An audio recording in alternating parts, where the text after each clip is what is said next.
Hey guys, KRX50 here with another review. This time I'll be taking a look at the RM01 Arcadia Libird HyperSpec from Chousoku Henkei Gyrozetter. So because this is a recent series that isn't quite too well known yet, I'll give you guys a rundown on what this is from. So Chousoku Henkei Gyrozetter is a multimedia series that started last fall when I was actually in Japan. And I say multimedia because it is an arcade game, anime, manga, and toy line. And the whole thing revolves around the concept of race cars, or more specifically, cars in general, that can both race and transform into robots that battle each other. And while this is similar to Transformers, mostly what it has in common with Transformers is the idea of cars transforming into robots. These cars are actually driven by drivers,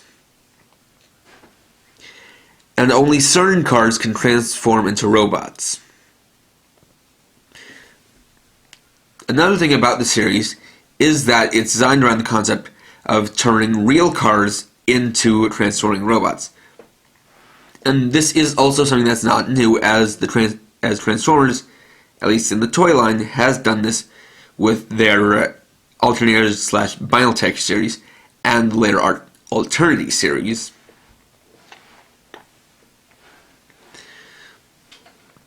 So the basic backstory is that Gyrozetter is set in Japan in a society where, rather than regular cars, regular cars within that universe have been replaced by AI cars that can drive themselves and also have enough technology in them so that the law has allowed for anyone to be able to drive a car, as long as, well, not exactly anyone, but anyone with a driver's ID can drive an AI car, and that includes children. So within this series, there's a car company that created an academy called Arcadia, who were actually the ones who created the transforming cars called Gyrozetters. And there's also an opposing force called Xenon that have their own Gyrozetters. And so the series is about the conflict between Arcadia and Xenon.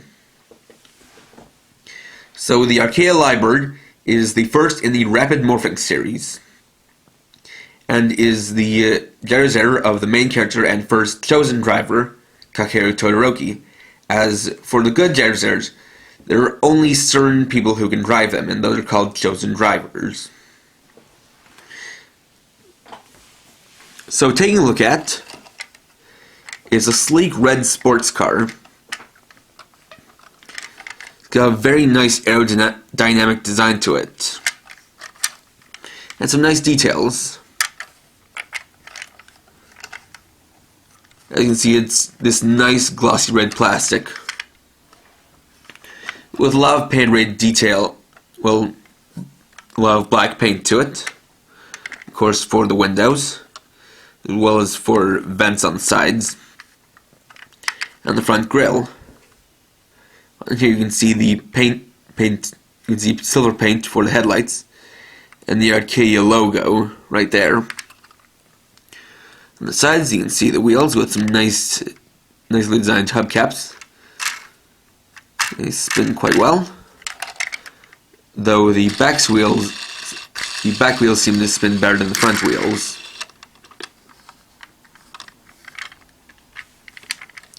Going to the back, you can see the rear bumper has a nice spoiler to it. The tail lights, rear venting, exhaust plate, or the exhaust pipes, 4 in all, the Arcadia logo again, and a place for where the license plate would be. So, looking at it from the bottom, you can clearly tell this is a transforming toy, as you can kind of make out some of the joints here, and of course you have this empty space. But the point of this series, the Rapid Morphing series, is is basically the concept of having it look accurate in car mode and in robot mode. And so for that, these are basically designed with a quick and simple transformation in mind. Now, another thing I'd like to point out is some of the lines. As you can see, there's panel lining here for the front hood.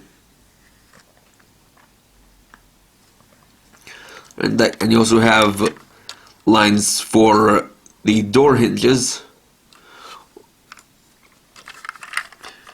lines for the doors, and lines for the trunk. And all these come into play in the transformation, which is a nice detail. You also have its sword, the Gyrozetter. So this is a simple but cool blade. Has a simple gray plastic handle.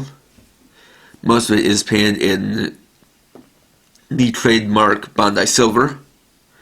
These nice fins off to the side. And a simple but effective red blade.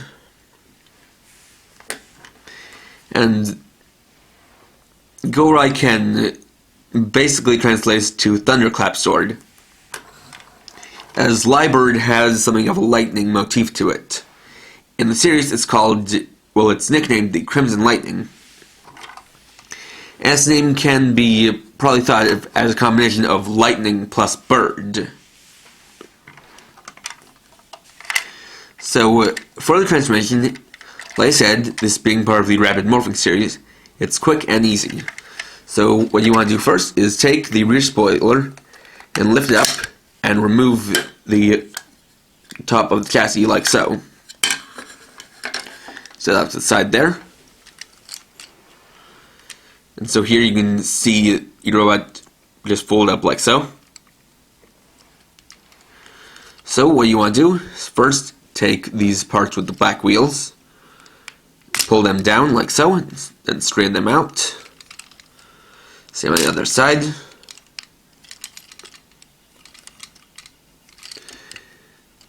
Fold around the feet like so. And take the rear wheels and pull them down until they click into place. Next, take this, fold it down, fold these out to the side, and remove this.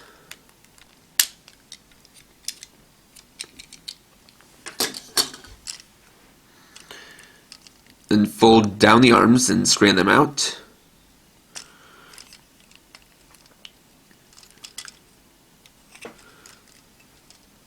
Fold out these panels to the side.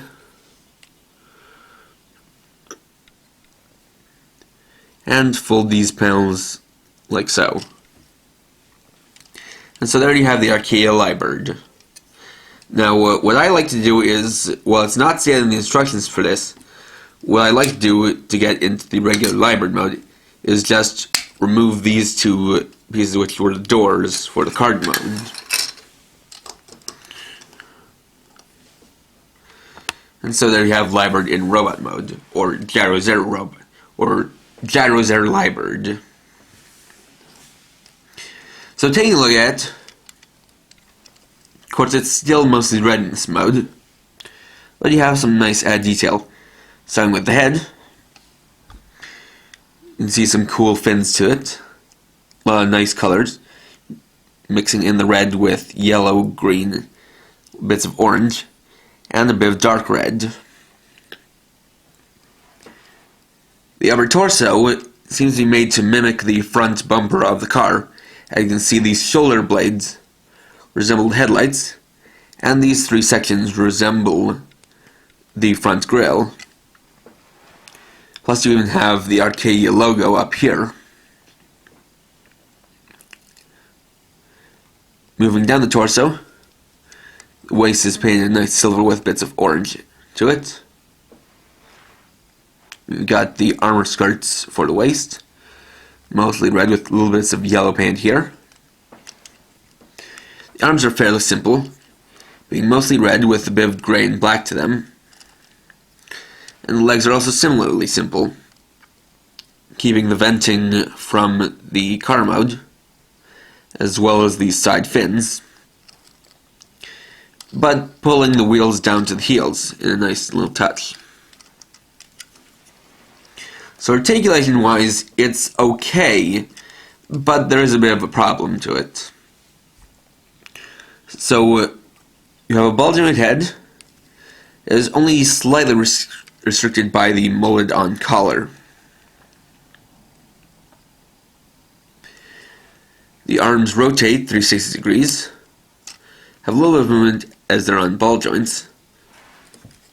Biceps go in and out, swivel like so. A single jointed elbow. Well, actually, it's a double jointed elbow, but it only goes as far as a single joint would go. Have a wrist rotation there. Nice waist rotation right there. And so the problem comes when we get to the hips, in that the armor skirt piece is actually what connects the legs to the torso, as the legs are connected together, but they're clipped inside of the armor skirt, which is then clipped to the waist. And because of that, the armor skirt is a solid piece, with no hinges to move out of the way whatsoever. So you have quite limited leg articulation. It only goes this far forward and this far back, and only out this much. The knee doesn't have a full 90-degree bend, though you can take advantage of the transformation joints for a more wide-legged stance. There's also a thigh swivel right there, and ball joint ankles. So what this means is that while it can't do very dynamic poses, you can still get some good posing out of it. And of course, you can have it hold the Go-Raiken like so.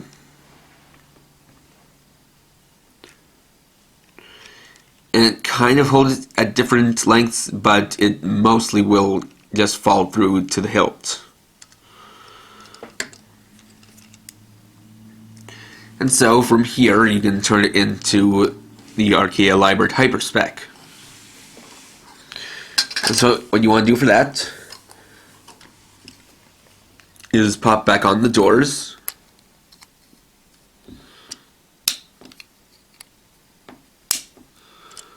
Fold them out to the side. Do the same for the other one.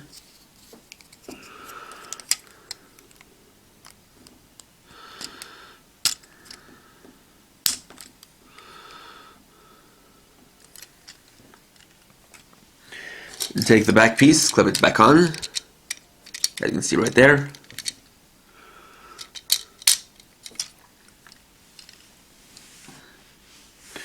Then take the top of the car, fold down the back bumper, flip it around.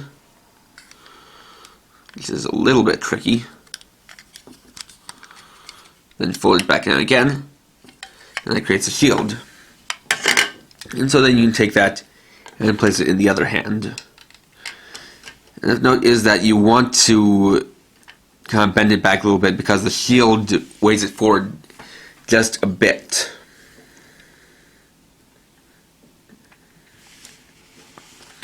And so there you have the Arcadia Libird HyperSpec. And so the thing about the HyperSpec is, from what I can glance, or what it seems to me, is that the Arcadia Libird HyperSpec is basically a method of implementing all of the car parts into the robot mode. Although it comes out looking a little bit clunky, and the shield is a bit strange, but it's a rather clever way of making a shield. Obviously, it's a little bit strange having these two sections here with all this empty space, though in the show they're a lot more full, Though obviously, because of the way the transformation goes, they couldn't really do that. Admittedly, I actually kind of like the looks of the HyperSpec with the sword and shield as well as the additional armor.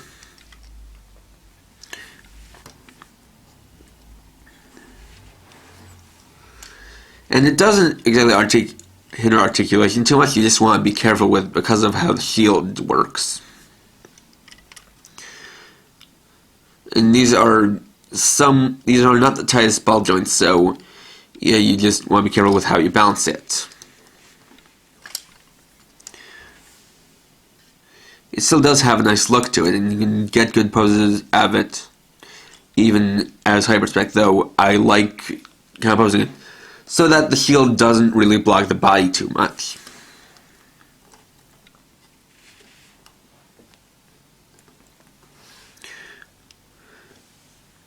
So while I mentioned that Arcadia is a fictional car company, and so no, at least for now, the Arcadia Libird is a fictional car. An interesting tie-in is that Square Enix, who are the people behind the arcade game, have teamed up with Subaru to make a real Arcadia Libird car that will be sold in Japan. And I just mentioned that because it's a very interesting tie-in, because obviously since this is a show aimed at kids, the target audience for the show isn't exactly going to be able to purchase an Arcadia Libird car. And so that is something that I guess they're relying on. I guess they're kind of hoping that this is also a series that appeals to a bit older audiences as well. And personally, from design, I think it's the kind of thing that makes a great car. It's very sleek, very aerodynamic, and very stylish. And those cool aspects of the car mode those aspects of the car mode don't carry over to the robot mode, but it's still a very cool and striking robot mode. It's not quite like a Gundam or quite like any other mech I've seen before, though I guess it's the kind of thing that maybe you could compare to something out of the Brave series from the 90s. Still, it's very striking and very cool. So, as far as the rest of the Gyrozetter toy line, just want to put out there that I actually will be collecting more Gyrozetter toys.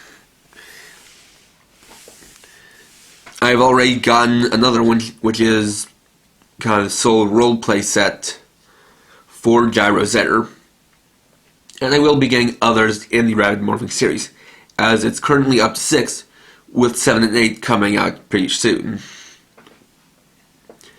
And for those, and I may or may not have mentioned the Morphing mini-series, but what that is smaller Gyrozetters with a wider variety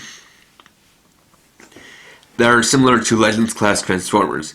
Again, if I have already said that in this review, I apologize, as this isn't my first take. So I just want to make sure I get in the necessary details, or at least what I consider necessary. But as far as this goes, it's a nice simple transformation. It has both a cool car mode and a cool robot mode, but I wouldn't pay too much for this. Still, in the end, it's a fun toy and the best representation of the regular Arcadia Libird in figure form, or in toy form of any kind. So, thanks for watching. Please rate, comment, subscribe, and share my channel for more videos. And for now, this is KRX50, writing off.